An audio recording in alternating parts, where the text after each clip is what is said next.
Right, so let's hope this time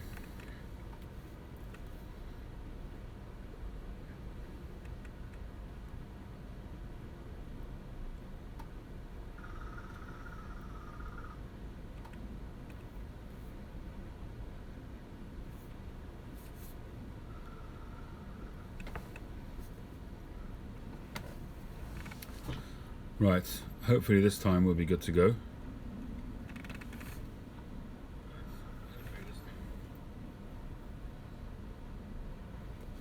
I've gone back to the other system. Hi Tickety Boo, how you doing?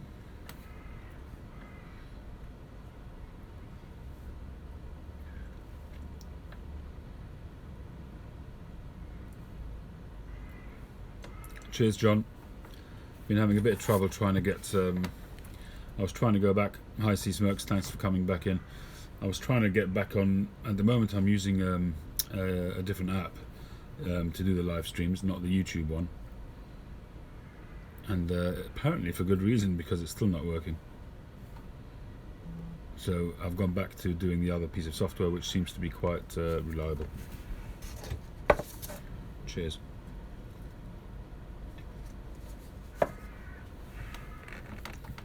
Hi Piper 831. Hi Josh.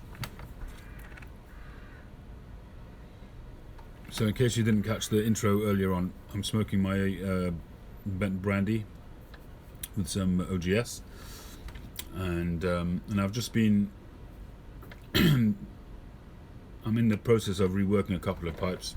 If you watched my last live video, you'll have seen the first stage of doing the basic, the background stain, the dark stain. I've taken that layer off, and this is what we have at the moment. I haven't polished it, I haven't sanded it properly, but there is potential there for a beautiful grain.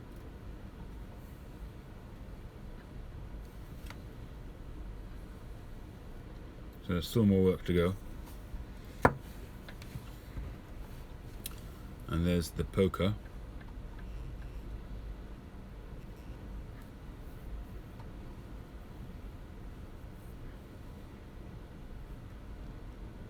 I'm not sure how the lighting is. And once again, some really nice, potentially some great bird's eye there on the heel. So it's actually really quite tight bird's eye there. I don't know if you can catch it in the light. My light's not great here. So those are the pipes anyway, so that's where I'm up to with those two pipes. Hi Nat, thanks for popping in. So it's those two. Now I wanted to share with you a couple of packages which came in. Yesterday I was out at a wedding, as you know. My sister's daughter got married, and I was fortunate enough to mix business and pleasure and take the photos as well on the day.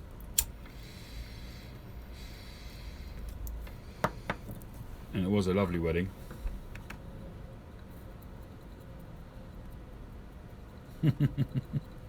Can imagine. Hey.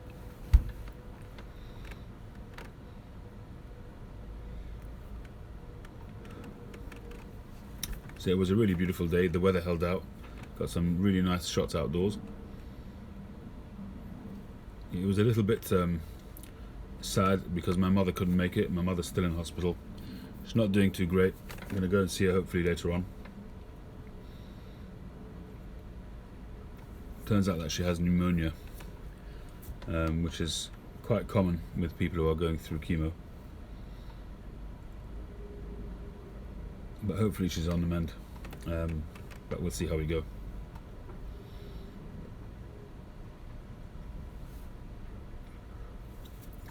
So I got a couple of packages, as I said. I've got one package here from Vermont Freehand, but not ordered by me, sent by somebody else. And I got a delivery in from my pipe suppliers, some briar, nice big plateau block of briar there, some ebonite brindle / Cumberland stem, the red and black. A nice big, I think this is a 22mm, quite a broad diameter. Just a little swirly, you can't see it because it's unfinished, but it's a swirly purple black kind of thing, which they threw in actually as a gift, which is very nice. So basically this is an assortment box. It's cheaper than normal. I think it's about $60 for an assortment box of 10 blocks of braai, so you do get some oddments, you know, some stuff which is not ideal.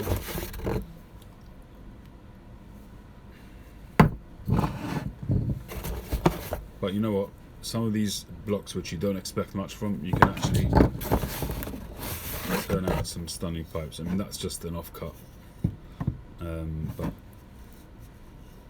a pipe can be made from it. Slightly smaller one perhaps. There's some smaller Evershon. So usually you would do that in that fashion, but you could actually do it like that.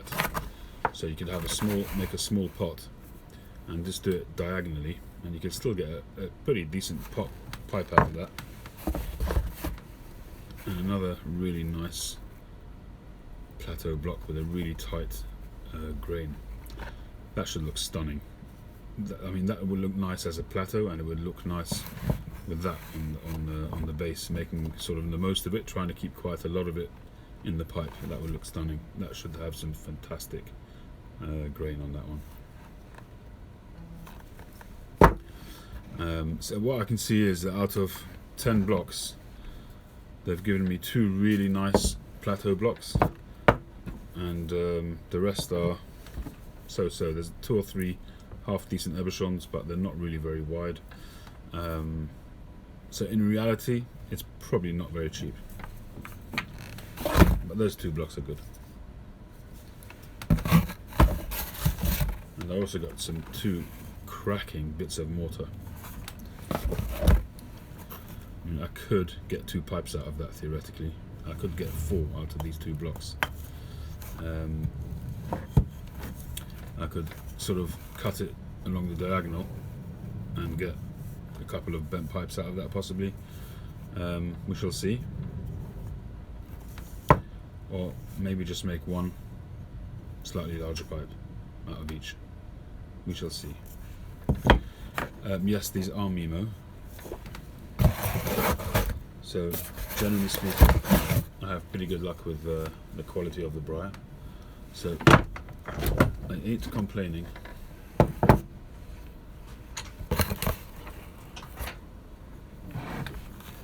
I usually write the date that I received it on the block, and chances are it's probably had some years with MIMO, and it will have been treated.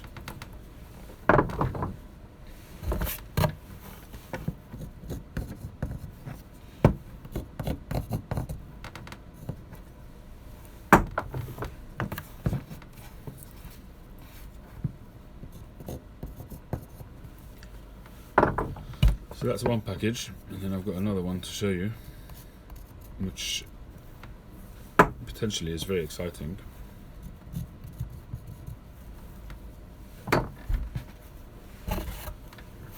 Got quite a reasonable stock of braai building up. I've been ordering sort of, because I can't afford to do, you know, with MIMO you could buy, and it looks like that's also a gratis block. When they put that sticker on it which says thanks on it, that's generally a thank you. That's very nice. So they've given me that and a little rod. What was I saying? I've lost my train of thought. Oh yeah, so I've been ordering up. You know, instead of ordering, you can buy these big bags of $1,000, you know, of blocks, but I don't have $1,000 disposable that I can just give out. So I tend to sort of almost every week now, I've been, you know, buying for $100, $150, something like that. I wouldn't say every week, but maybe every week to 2 weeks, and just slowly building up. And I've been making pipes as well, but I've been slowing down a little bit on the pipe making in the last couple of weeks.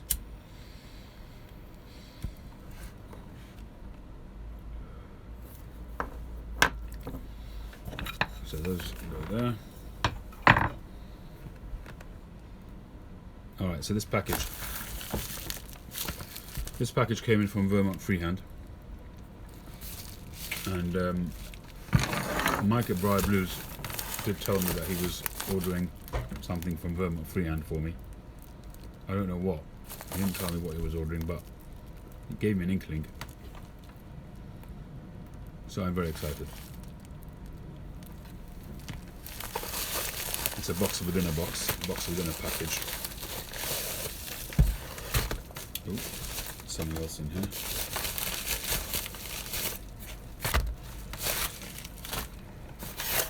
Right, so I've cut open the box, and we have a nice rod of faux ivory, which is very cool.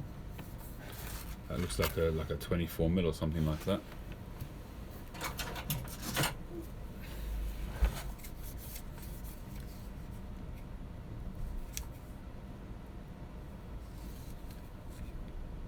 .25. Very, very nice.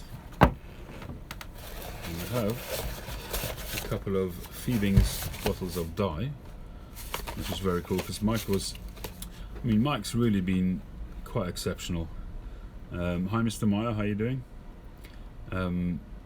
It almost feels like Mike's kind of taking me under his wing in terms of giving me advice in quite a lot of the processes that I've been working my way through and developing my pipe making skills.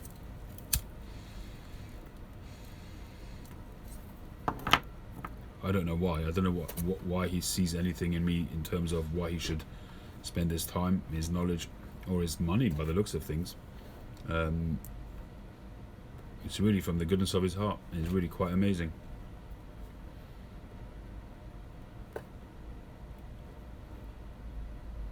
And it's not the first thing that he sent me. He also sent me a set of drill bits,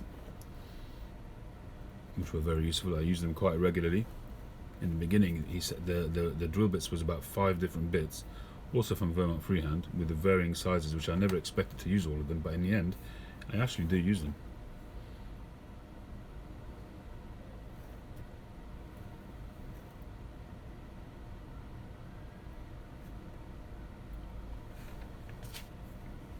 Hey Tim. Right, so what we have here is red and yellow, because I was trying to develop my golden contrast. And so he told me that red and yellow is the best way to go. So I'm going to try using those as well. I've got some colours, but I don't have the red. Actually, I might have in the Phoebings,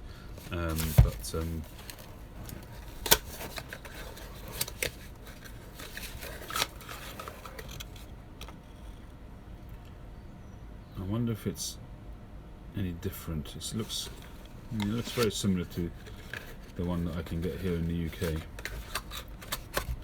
But I haven't seen anywhere in the UK where you can buy big bottles. I do see some pipe carvers that have big bottles. So once you sort of try and you know it and you know which colours you need, it's good to be able to get big bottles. The chestnut stain, which I've been using before I sort of came across the Phoebings, I can get in big bottles. So this is a full litre bottle, and that will last. And another box inside here.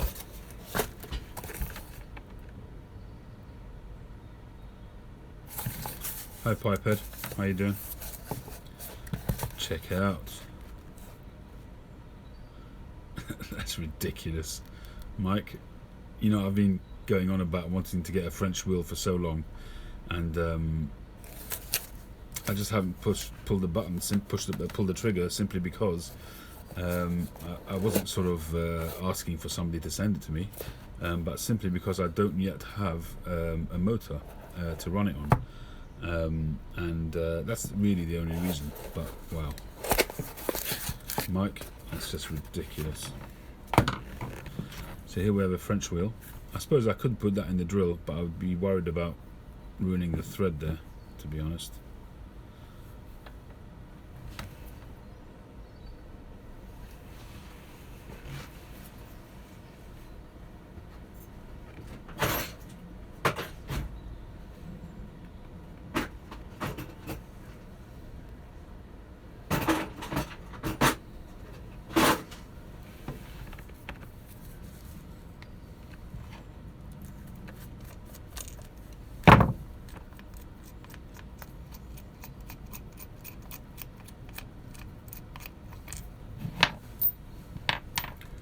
assume this, yeah, this comes off.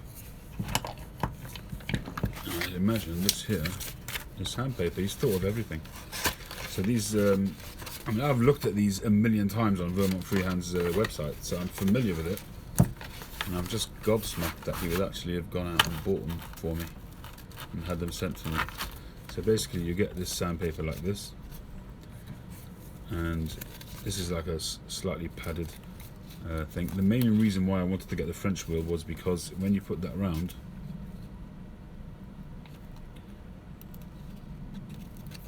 and you put the thing over, you put all of that round, you put this over it. I think you're supposed to put a little bit of glue or something tacky there so that it holds, and then you put a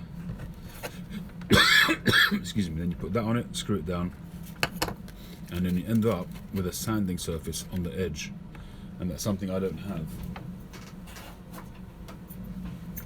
This is what I use, which is, you know, I've got so used to it that you learn how to use it to the best effect. So this is what I use, and that's just goes straight into my drill, and it's a hook, you know, it's a Velcro attachment, and I've got 40 grit, 60 grit, 80 grit, 120 grit, 240 grit, up to 240 grit on this. You can get higher, but after 240 I then move over to these things, and this I've also got from 120, 240 and 400. So the 400 takes me to a pretty good finish on these, but again, this is straight edged, there's no edge on this. As I say, you learn to adapt, you learn to do the best that you can, but to jump up to this kind of quality and to have the edge, the main reason why the struggle I had with this junction here was because I didn't have anything that would sand with an edge. So now when this is like this, round, then if you imagine this had sanding surface there, it can get in there like that, which beforehand, if I would do that, the side of the paper, because of the speed that it's going at, will just simply cut into the wood, cut a straight line into the wood. So that's been the problem that I've had up to now, and I've learned to overcome it, of course. But with this, it should really up my game quite a bit. Certainly speed things up for sure. I don't know if this is sticky or not. I don't think it is.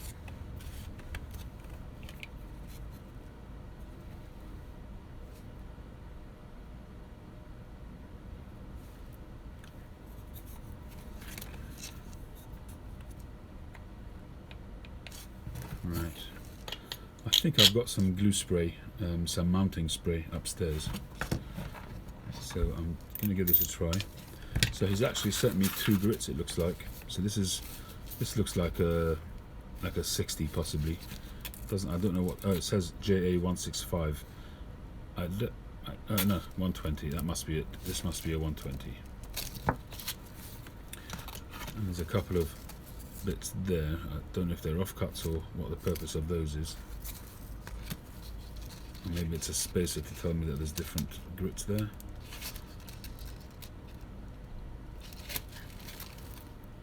That's 220. There's 220. I can see myself having to invest in a few of these wheels, because once this is on, you're not going to want to dismount it and change the paper each time. And this one, it says 165, but I think it's higher than that. It looks quite a bit of a much finer grit. I can't see.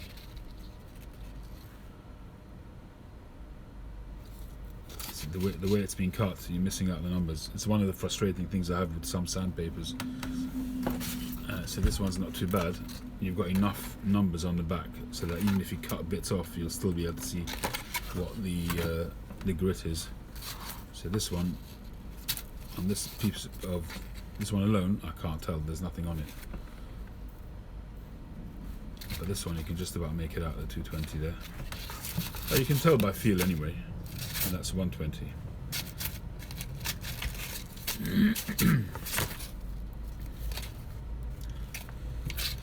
I'm here busy talking about the stuff, but not thanking Mike.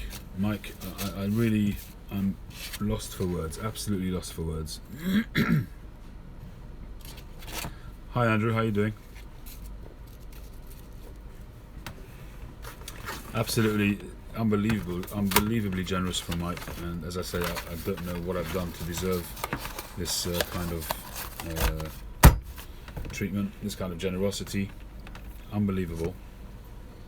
You know, it's all well and good, you know, when you send out, you know, tobacco and accessories and bits and bobs, stuff that you've got. But for somebody to take money out of their pocket and order something from a place to send it over to you, that's different. That's a different level, you know. That's another level. So, Mike, if you do watch this back at some point, I'll certainly be reciprocating, at least in kind, if not more.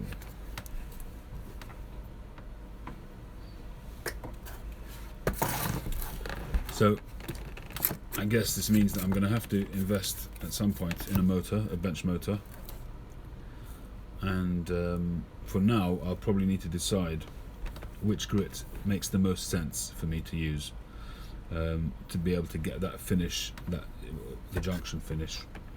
So I'll probably go to the highest grit because the rough shape I can do. Well, actually, come to think of it, getting that junction, I could do that with a 400, I suppose.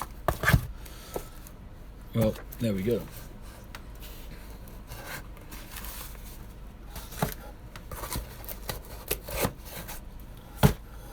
Too generous, Mike.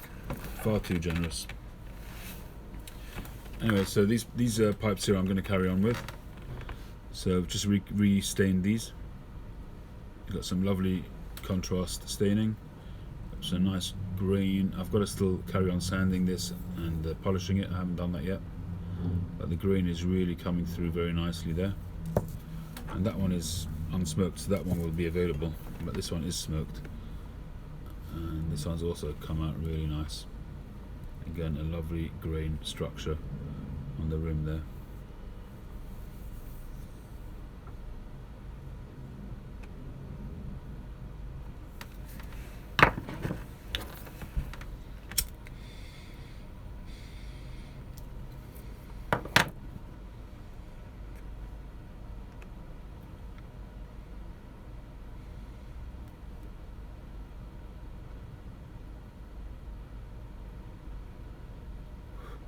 Alright, I think that's about it for the moment.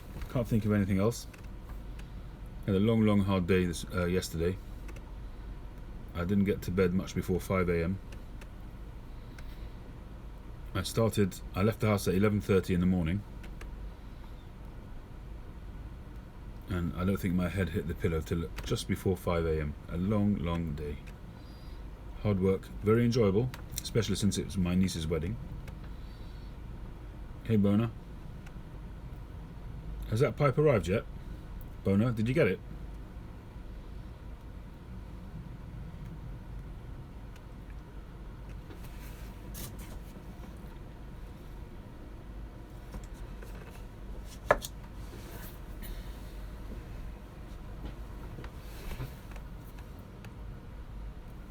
Tim, yeah, sorry, the disc does hold the paper in place, but it would be impossible to get all of the little flaps at the same time. It would be virtually impossible to do that. And I think I've watched one of his videos showing how to use it, and he puts a bit of spray mounting glue on it, and then just sticks them down, and then I'll show you. I'll try and do it. I'm really slow in the colony, right? I should have tracking somewhere. Excuse me, double-sided tape, yeah, might be a better option so I don't get this all gunked up with glue.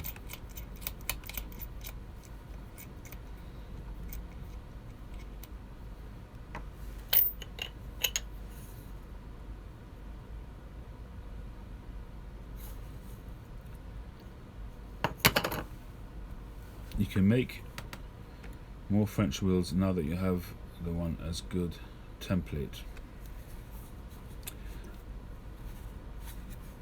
I guess so. But you have to really have the stuff that... I've seen wooden ones. I see a lot of people using wooden ones, and those presumably they've made themselves. They've turned them on the lathe, that kind of thing. How they connect the wood to Motor, I don't know, but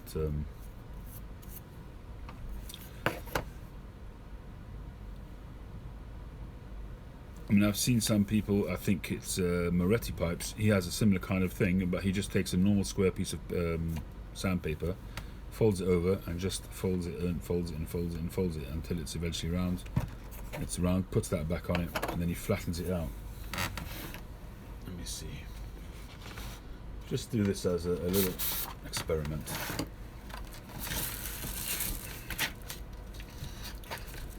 I'm not sure how much of it to cut.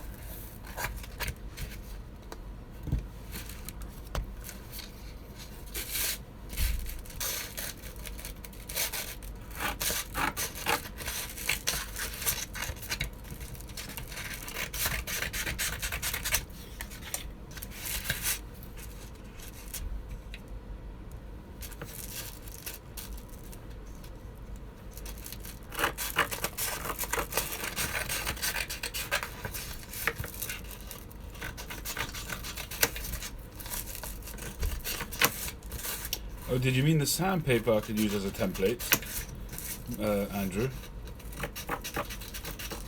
Yeah, I'm a bit thick this morning.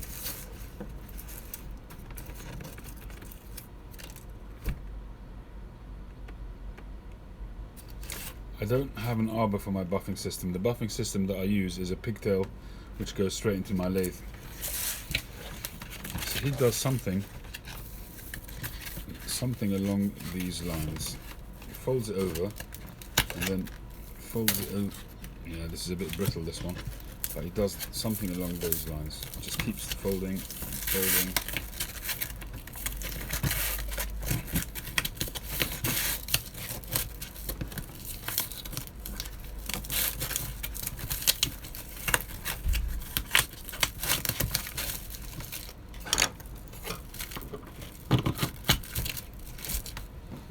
Well, with a bit of finesse, that actually can work. Obviously, you have to get better at it.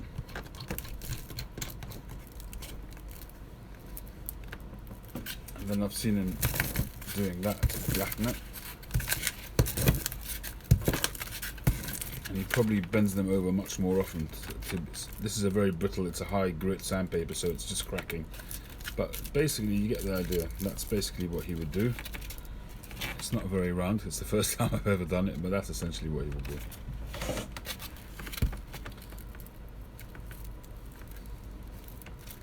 Connects to the motor with the HW. What's HW?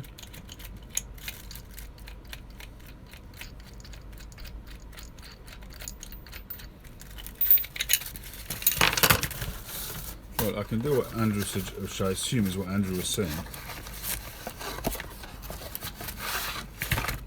Fold in the same direction. Yeah, okay, that's a good tip. So basically I could just place that onto a piece of sandpaper and just cut. I think the hardware, hardware, right, okay, it connects to the motor with the same hardware. Okay, as I say, my system is pretty basic.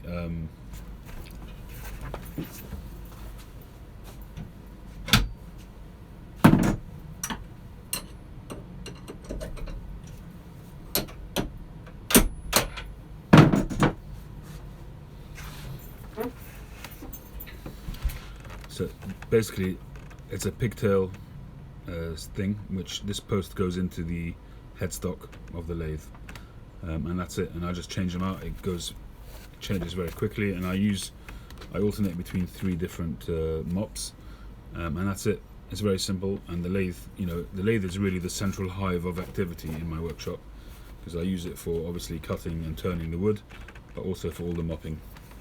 And if I really wanted, I could do the sanding on there as well, and it would actually reduce a lot of noise in the shop. But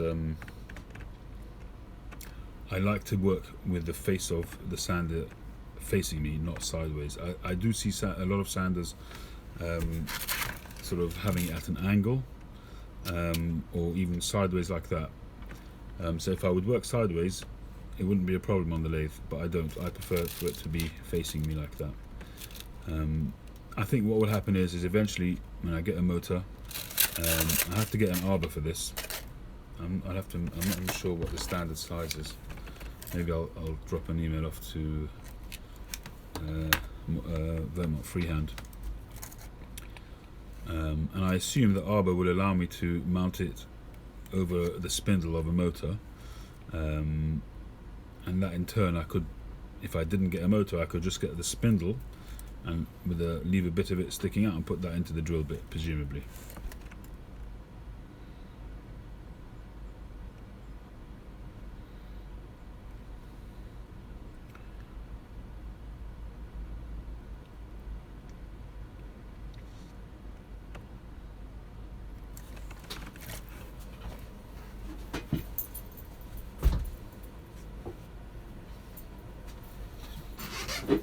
So this thing here, you might be right, actually.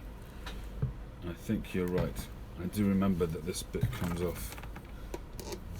Yeah, so this actually could work if it's the same size.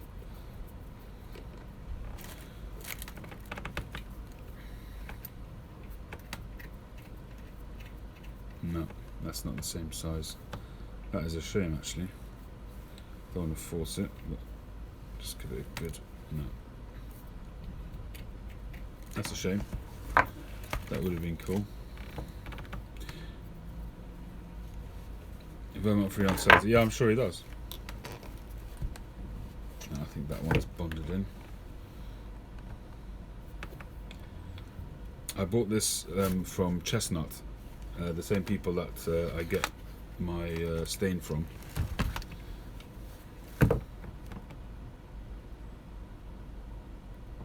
Andrew, thank you very much. I really would appreciate that. Thank you. I didn't realise when I bought this how small this really was. And in principle, it's a good idea, but they're just too close together, and it just really not. It's okay for an emergency. I'll keep it certainly, well, I can't do much about it because I've used it. I can't give it back, but it's certainly something to have in an emergency anyway. So I'll certainly make use of it in due course. Alright, so that's where we're at.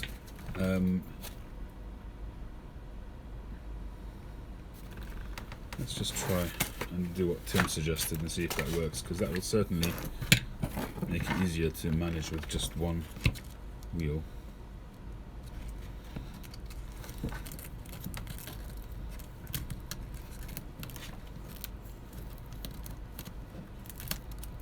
I'm being a bit optimistic here, I think. We've only got 10 fingers, people. No, it's really not possible at all. It needs something just to hold it even temporarily until you can get the cap on. So we'll work something out.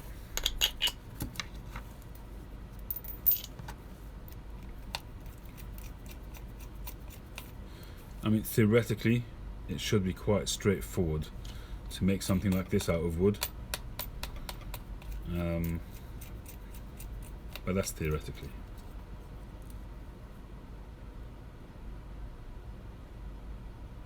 A 5/8 adapter, okay.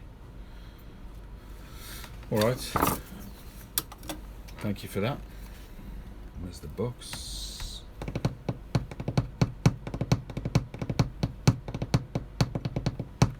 Where's the box? I'm sure it's right in front of my eyes.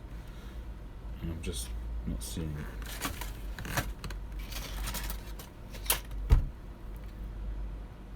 There it is. Anyway, after having barely 4 hours sleep last night, I woke up this morning with palpitations. Complete lack of sleep. I have very little sleep as it is. Not enough. It's really not healthy. So those palpitations lasted a long time. Lasted a couple of hours. I've had palpitations in the past. I think we all have them from every so often. And thankfully, I haven't had them too often. But they usually last for about sometimes a couple of seconds, sometimes 10 seconds, maybe half a minute. But this lasted for, let's say, over 2 hours. And the biggest effort was to just stay calm, which is thankfully what I did. And yeah, it took 2 hours, but it passed, thank God.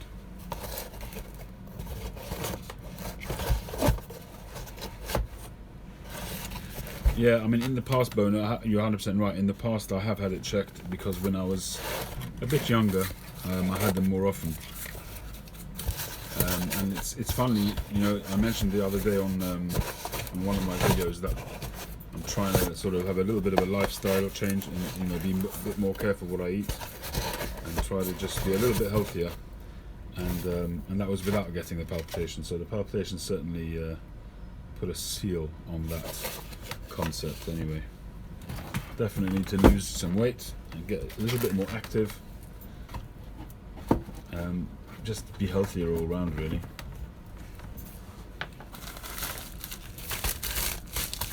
The irony of it all doesn't escape me. You know, we talk about getting healthy and we're smoking pipes all day. So there is an irony there.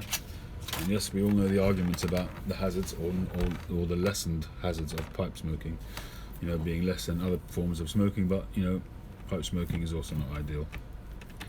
Let's be honest with ourselves. So everything in moderation, but still, you know.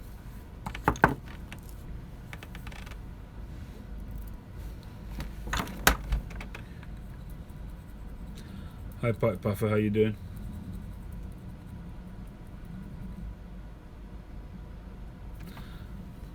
Yeah, I guess you could do that, Tim. Put it this way, until I come up with something better, that's certainly a way that I could go, but it's not practical when you're in the middle of a workflow. It will just take too long. And ultimately, as I say, I'll probably end up getting 2 or 3 of those things.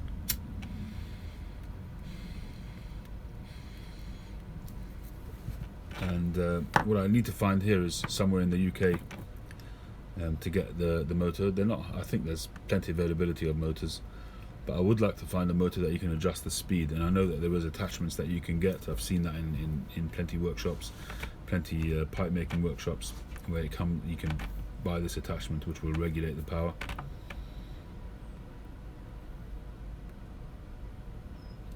But before you know it, all of these things go into many hundreds of dollars. If you're going to buy anything which is half decent. I don't believe in buying rubbish just for the sake of it. So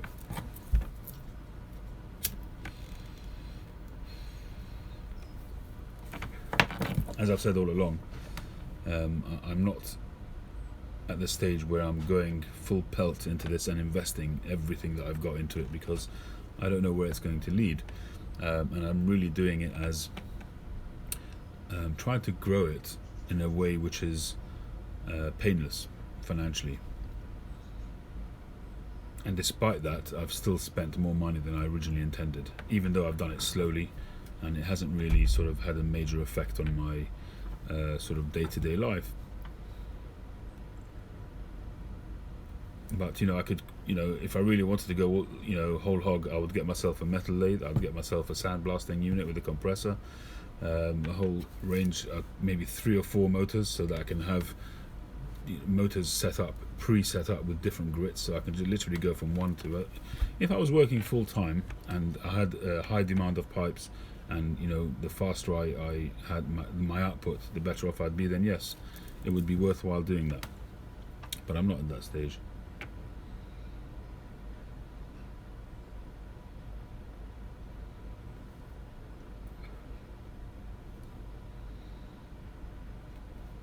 Pipe Puffer, that's really nice of you. Not necessary at all. I'm not going to stop you, but it's really, really very nice of you.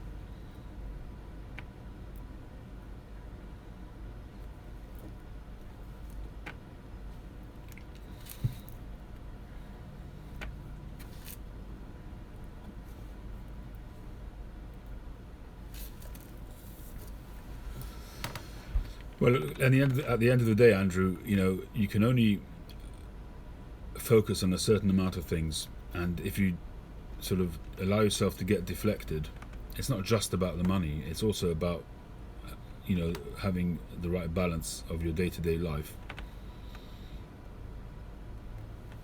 And I'll be perfectly honest with you, if I had the choice now, and if I had, you know, if my pipe making was sufficiently developed, you know, so that I could sort of take that jump, maybe a little bit later in life, I probably would take that jump, because there's so many pluses to it. There's obviously a lot of, not a lot, but there is the main minus in that you're reliant on people buying your product.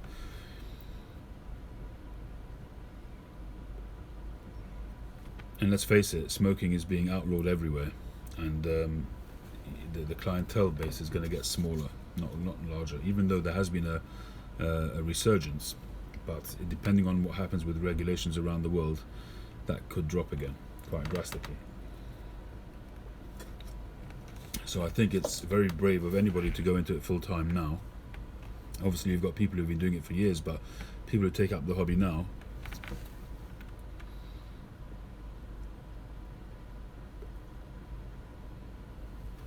Yeah, there's an excellent video of Ian Walker making pipes.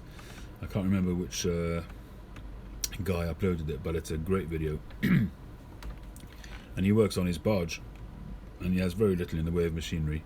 He has access to other machinery, so he has access to sandblasting unit and that kind of thing. But his day-to-day carving is done. Yeah, it's done with a wood lathe. That's it. He's got another motor there as well, which runs.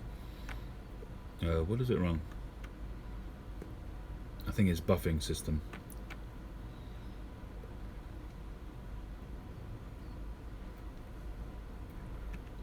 Thank you, Sea Smokes.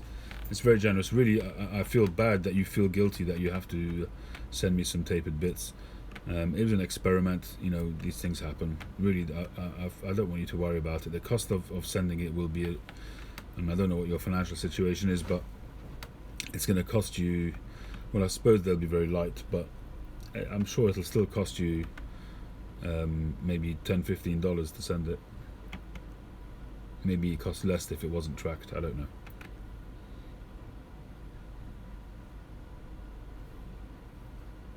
Three Rivers, maybe. I don't know. I saw it recently. It's a great video.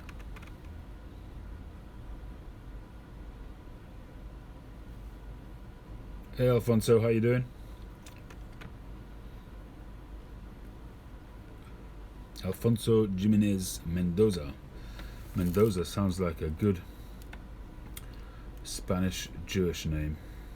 I can see by your handle you've got the Star of David there.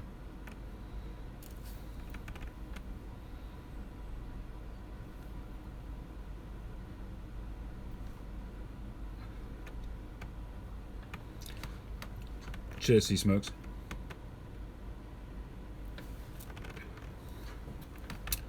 I tell you what, and not because I'm being ungrateful, maybe send me a picture of him, because I just don't want you to waste your money on the shipping. If it's something I can make use of, then I will send. Then we'll make we'll do the deal. So if you don't mind, just send me an email, send me a picture of it, or on Instagram, and I'll come back to you.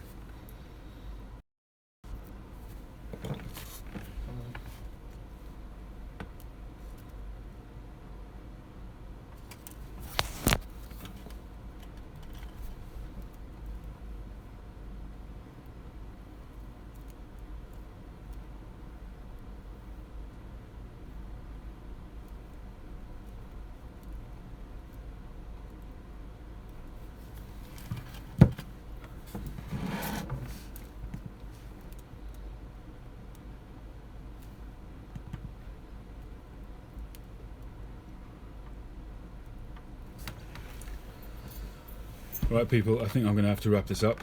I think my wife's trying to get hold of me, and I've got things I've got to be doing, so it's been a wonderful little chat. How long have we been on for? 44 minutes already, wow. Okay. Thanks for joining me, everybody. I wish you all well, and I'm sure we'll be in touch soon. Thanks, Andrew. I look forward to seeing that email. I really appreciate the information, and I will catch you all later.